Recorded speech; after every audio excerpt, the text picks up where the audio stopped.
poor is not equal to somebody not having standards for their life. And this example of somebody inviting you to their house for the first date is exactly, that's what it's reading to me, not having standards for your life. So I was scrolling through the streets of Instagram and I saw this post where the girl was saying, why do I keep attracting broke Christian men? And I'm like, huh? But that's what we're talking about today, because it's a serious topic. My first thought was all these people that are always trying to, looking for someone that's already fully made and all of that. But then I read the story further, and she said, well, whenever she meets someone, they're always inviting her over to their house, like as a first date. And I was like, that's actually not even sounding like a Christian man. It's sounding more like maybe he was looking for a quickie or something like that. So like, it seemed off to me. But then I just thought about the question a bit more, and I was thinking, what is this concept of broke Christian men, and does it have to be rich to be marriage material? My name is Fopsy, and this is my channel where I talk about all things life, relationship, career. And if it interests you at all, please subscribe. I'm looking to grow beyond 1,000 subscribers, so please follow me on this journey. Today I want to talk you through some of my thoughts on what makes someone first of all, address this person's question, and then some other thoughts about poverty and starting a life together and all of that. First of all, if somebody is inviting you over to their house for a first date, that's nonsense. What are you doing? Is it a lack of maturity? The person doesn't know that a first date, a house is not a safe space. Like, I don't know you. What you could do anything. Why should I come to your house as a woman? Like, that puts me in a really vulnerable space.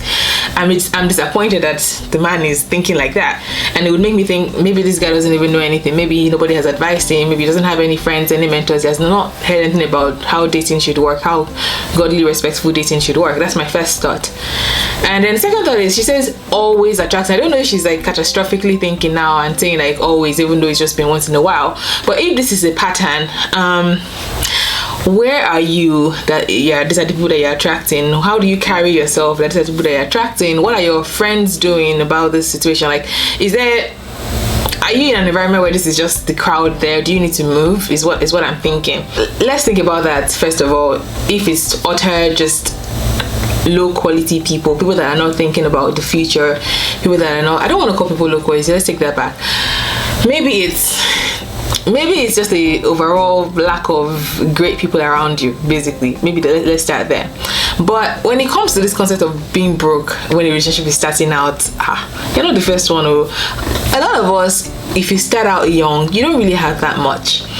What you should have are things that people can take from you, like your character, your skill, your ambition, your ability to have to think about a future, your vision for your life. Let me go through my notes so that there's some structure to this. So being poor is not equal to not having initiative or leadership. Being poor is not equal to not having the ability to sell somebody a vision, because to be honest, a lot of people that get married, what they are sold is a vision for a life, like a glorious life.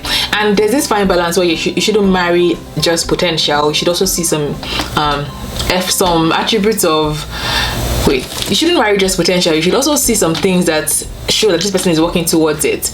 But we don't come fully made at all.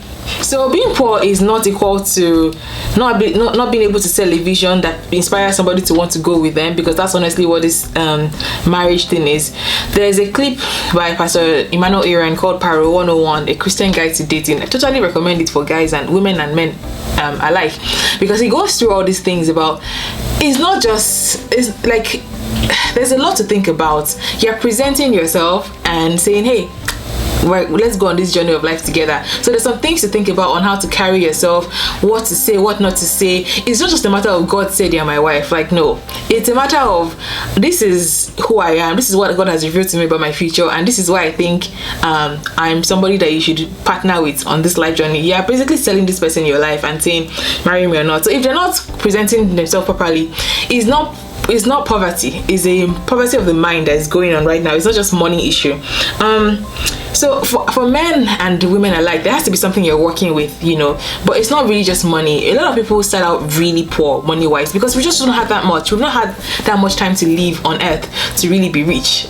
Well, some people are born with riches, so there's that part as well. But being poor is not equal to somebody not having standards for their life. And this example of somebody inviting you to the house on the first date is exactly, that's what it's reading to me. You're not having standards for your life. Like there's, even if it's Tim Hortons in Canada, like a quick coffee drink or even a walk where there's no food involved and it's free, that is a better first date than telling me to come to your house. So it's very off. Being poor also is not equal to not having a craft or a degree that you're using to make money and add value to your life. So when you meet, let me bring you back home. When Obi and I met, I had finished my master's. I was working in my first grown person job after my master's, so I was in a good place as well. He was working for a while in a role that wasn't his ideal role because life was lifing. But I actually appreciate that, because sometimes you can't just fold your hands and say, oh, my ideal role is not here, I'm not going to work. That's not taking accountability for your life. That's like saying maybe you have somebody that's supplying you money from home, that's why you're not working, because when you see that your rent is coming up, why won't you work? So, but at the same time, he had been trying to move into something more stable that brought more money, and it just hadn't happened. And to be honest, it's really hard to do that when you already have a job. It's hard to be applying for another job because all your energy is being spent every day doing the job that you're supposed to be doing. So when I came onto the scene, my first thought was like, you have an engineering degree, another engineering degree, masters, you deserve more than this and all of that. And I think my part was encouragement and motivation, like the ginger to finally do it. Ginger is Nigerian for motivation, the hype, maybe that's how to put it, to do it. And together we were able to massage the resume again, expand our network, because I brought my own network as well, talk to more people to help. And eventually he moved into another role that was a way better job. I think at the time even almost double the salary. And then that was just before we got engaged, or before we got married. And then after a year into marriage again, we think about where we want to be, we think about our situation financially. Is this job we're doing making sense? We move again. I'm just saying that we're growing. And if it was money I was looking for, I don't think we would have honestly gotten married. But I saw that he was working. I saw that he had a good head on his head in terms of how he was thinking about his future, his ambition, and all of that good stuff. But to say that somebody is poor and to just close it there is honestly to be short-sighted, because we don't come fully made at all. We don't come fully made. And part of the joy, I think, in partnership is to say I see what your life could be, I see what our future could be, and I want to be a part of it. I don't want to just come and join a ready-made thing. I mean, it's nice to see money down as well, but it's not just the end of it. But to go back to this question about attracting broke Christian men, in my concept in this Canada, that's honestly that's not the situation. The situation here seems to be just a mismatch. Is people say they're Christian and they're not necessarily Christian, or that there's no substantial material to work with. But positioning also matters. How are you packaging yourself? How are you dressing up? How are you speaking? Are you doing Christian today and clubbing tomorrow, so that you're attracting a mix of things? Or do you have this narrow perspective of Christian men just being giant Bibles and not being too not too, how they say you're too Christian that you're not relevant in the world or something like that. I don't know how to say it properly, but the point is that there are Christian men all over in different walks of life. Christian men that are lawyers, that are bankers, Christian men that are business people, Christian men that are, why am I saying men? Christian men that are in every sphere of life. You don't have to narrow your perspective into just people that are unpolished. Don't let that be your idea of what Christianity means. I think that if you are struggling with attracting the caliber of people you want to attract, think about how you carry yourself and what you're putting out there on the internet, what you're putting out there when you meet people, and what your friends are also like. And when it comes to this money thing, to put it bluntly, there are just more urgent things in relationship than to be looking for money alone. Character trumps how rich they are. Their character and how they've been living their life before you met them, the history that you're meeting them with, is more important than how rich they are, to be honest, because the things that matter in the long run are the things that you cannot really change. And money is something that can change. It comes and it goes. So don't focus too much on money. Focus on, is this man working? Am I working? Do I like the way he's putting his, like, investing in himself, thinking about his future, or does he seem to just be dreaming small? Because that's the problem that you might not be able to change. I'm learning that you can't really teach ambition, or in my experience, I don't think you can. So like, there are more urgent things than what materials this person has in their hand right now. And to be bringing it back home, to be practical, there is a need to work. People say that before God made Eve, Adam had a job and all of that.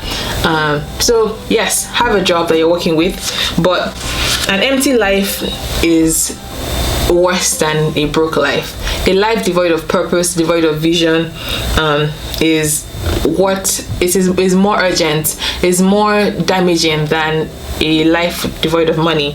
So think about life as a partner. Rather, think about your partner as this guy. I'm buying into his vision. What is this vision? Does he have one? How is he working towards this vision? And like, don't let money be the forefront of your mind. But if truly you feel like you keep on attracting men that are just not people that you would like to consider at all, take a step back and figure out, what circle are you running in? What are you doing? Start praying about it. God, what am I doing wrong? Open my eyes to see what I may be doing wrong. Bring people my way to mentor me. Have real people in your life, not just internet people like us. Real people in your life that can talk to you and say, hey, this thing you're doing, maybe adjust it, or maybe this is just not the right time. Maybe just calm down and you meet other people. Maybe you need to step out of your comfort zone more and go to places where you'll find a greater variety of people. So find real life mentors that you can talk to, and then when you've done all this, position yourself. Talk about Esther and all the preparation that she did to meet the king. This is an interesting topic, but to be honest, when it comes to relationship, I believe there are more urgent things: character, vision, things that matter in the long run, things that can help you be aligned on what your life should look like. Focus on those things. Money will come if you work hard. If you have the right perspective about how to make money, it will come. That's all for today. If you've enjoyed this video, please like it and leave a comment. Tell me what you enjoyed about it, and definitely don't forget to subscribe. I've got so many more videos about relationship, career and life, and I'd love you to watch them before you leave. Thank you. My name is Fopsy again, and it's been awesome talking to you today. Bye.